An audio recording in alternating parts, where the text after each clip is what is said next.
along her legs. Angela. Okay. It's easier to change somebody onto the mat than it is to have to go over to that other mat, so we'll just make it work. Lateral scooting is the same thing as dust. NDT calls it dusting. So imagine this table is dusty, really dusty, and I'm going to make her scoot just enough to where we leave a clean spot.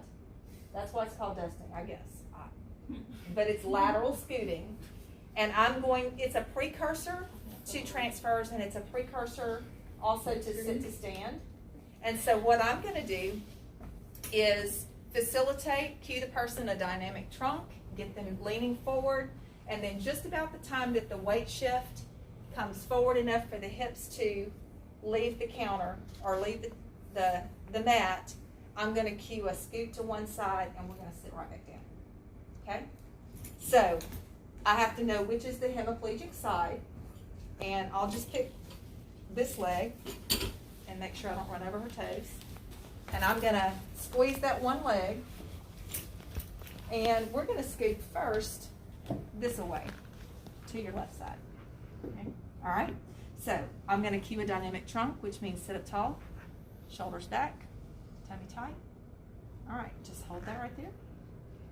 Good. And now, did you feel me put weight into your foot? Mm-hmm. I just put weight into her foot with a distracting force so that I'm making sure that that foot doesn't leave the ground. Okay, I want you to lean forward. Come on forward. Scoot. And then I'm going to move the feet. And now I don't like how far forward she is. So the next thing I'm going to do is we're going to scoot back because you dusted almost off the table. And then I'm going to fix her feet. So dusting is a precursor to teaching a transfer, and it's a precursor also for sit to stand. If you want to look at what I was doing with her feet, come on around here. There are multiple different leg holds that you can use with NDT. And I change them up because when I scoot up to a patient, I assess the situation and I try something. If it doesn't feel right, I try something different.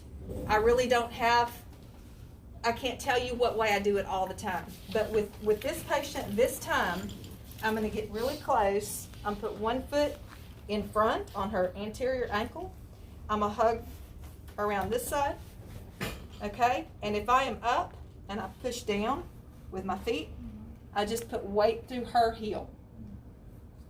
And so I'm making sure that her hemiplegic foot is in contact with the floor and is weight bearing. Okay? And then I'm going to have her sit up tall and back, tummy tight. Good. Now lean towards me. Lean, lean, lean. Lift and scoot. And then I'm going to reposition that foot. All right, that's the last one we're going to practice for the day. So practice scooting towards the hemiplegic side, and then practice scooting away from the hemiplegic side. How would you do it away from it? I don't want to break. Same way. I'm just going to have her lean forward. And when she comes up, we just go that direction. That's interesting how when you make you lift, as soon as your weight shifts forward, it makes you free to move like that. Like that's cool.